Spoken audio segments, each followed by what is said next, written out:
Alright, so let's measure the length of this.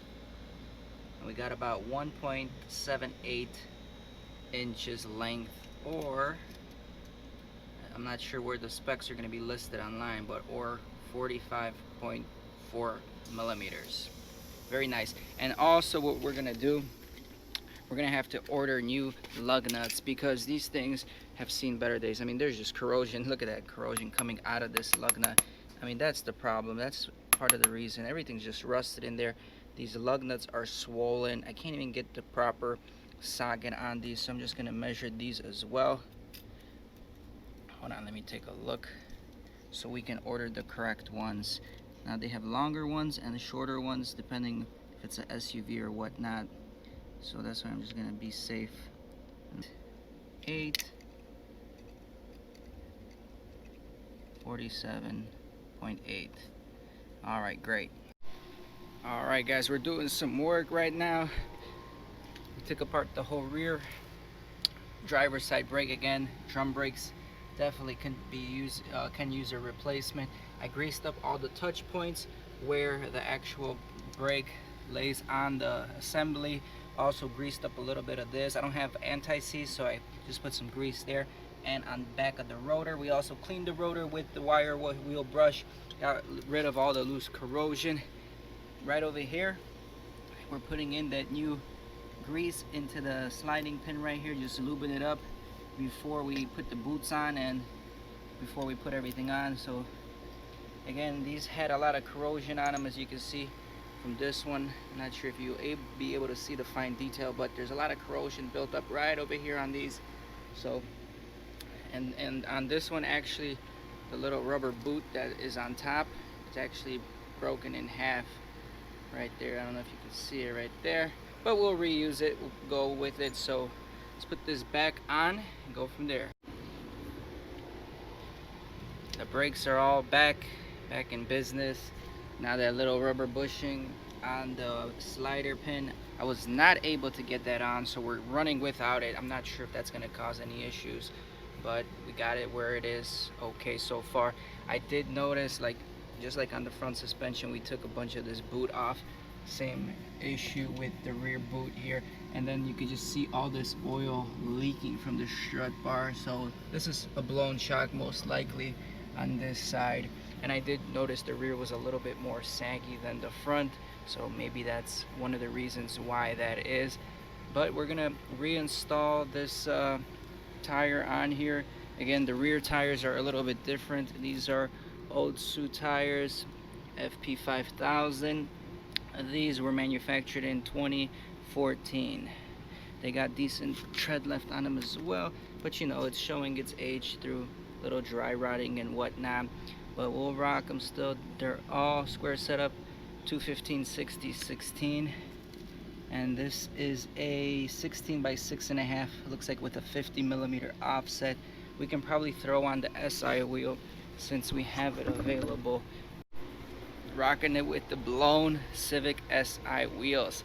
Now these wheels are also 5x114. These are 17 by 7 with a 45mm offset, so way better fitment.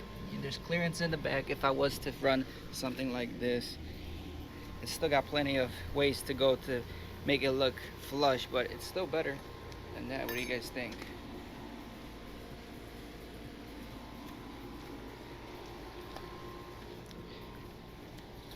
Yeah, much better. Man, these have such a dual finish, man. These would really need a respray, whether it's paint, whether it's plasti dip. You just lost their shine. It doesn't look bougie enough, man. Be trying to polish out and buff this car. It's got a lot of contamination, as you can see, on the trunk, on the side of the car, on the whole roof. It's all oxidized, and you can see the clear coat is completely fading away right over here. I'll show you guys right now. I already used some rubbing compound right here by Turtle Wax, misted it with the Meguiar's, and used just the cheap regular orbital buffer 6-inch, which isn't ideal for buffing, but look at the difference right here compared to the rest of the car. Heavy oxidation, yet we were still able to get a much better shine. Wouldn't you guys say? You can still see some of the oxidation right over here, but I'm really happy for just these products that I had already at home. This went a long way. So I'm gonna go ahead and probably knock it out the rest of the trunk right here and then get started on the other panels. You know what, without further buffing, I'd say we made a big difference on the car, and I wouldn't mind driving it or selling it like this. Alright guys, so I got pretty much half the trunk done and then half is not done, and we're experimenting with different things. So right here I'm using a little bit of 3000 grit sandpaper and just roughened up the surface, and this thing actually made it really nice and smooth without me noticeably seeing any scratches. My mom is actually trying to do something here too with the Comet. She's mixing it up like a DJ right here, experimenting. But I think we're gonna rock it with the 3000 and then buff it, and then we'll compare this side to this side, because this side we just buffed and there's still this discoloration or like problems with the paint there, but it's like, I mean, you can see reflection, where here you can't see any reflection. So we're gonna keep going with the sandpaper right now. I gotta tell you guys, sanding it with the 3000 makes this thing feel so smooth. This feels like it's clay bar right now, where this side is all, I can feel all the gritty stuff under my fingertips. So what I'm gonna do, I'm gonna just wet sand with the 3000 all over. We'll buff this out. Again, this is buffed, this is buffed, this side is not buffed, but I'm digging the feel of this, and it's gonna be so much easier for the rubbing compound to come in, cut it down to the appropriate level, fill in those defects. Whereas over here, the compound is playing around the paint job with all the contamination. It's not doing its work. Plus, doing it with the 3000 is just going to eliminate a lot of time buffing. So the faster we can do it, the better, because just this panel is taking me over an hour already or so, maybe even longer. I don't know, time is flying. And then again, we still got the whole hood and the roof, which is just going to be a much bigger nightmare. Hopefully this orbital buffer doesn't give out on us. But until then, let's go back to sanding.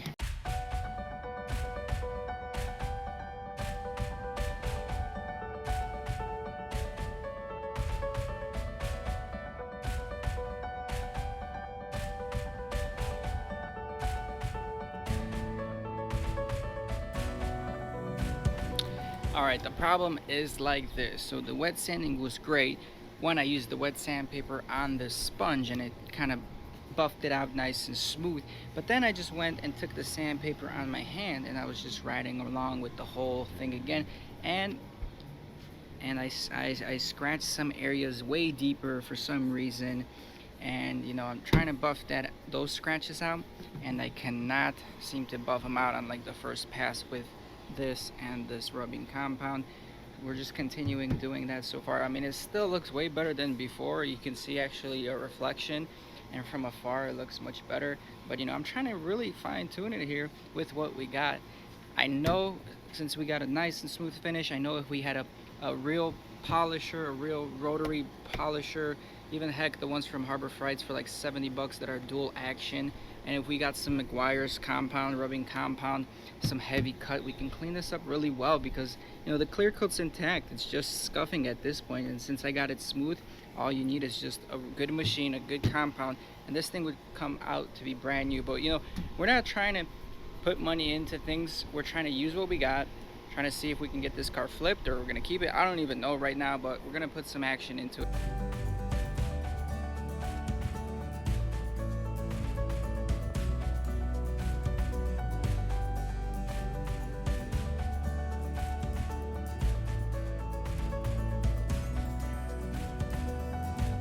Alright guys, we gutted the trunk, we got all the components out, we got the spare tire out. This is what we are looking at. Just a bunch of crap built up in here. This is where we noticed a lot of rust, and there's actually a hole through the chassis, through the body. I don't know what these tubes are. We got these tubes on both sides. It seems like it's coming from right around this area on the outside, draining out to the outside. And yeah, this thing has been hit for sure. You could tell some of the panels where it was resprayed, it has a different texture of paint. You know, they weren't really dialing in their paint gun settings. But other than that, we're gonna vacuum this out. We're gonna clean this out a little bit, make it look better. Over here, I'm not sure, I'm gonna patch up the hole, maybe some foam, you know, the ones you use for the house. Foam, ramen noodles. Ramen noodles might work, and then We might spray paint it just a little bit there.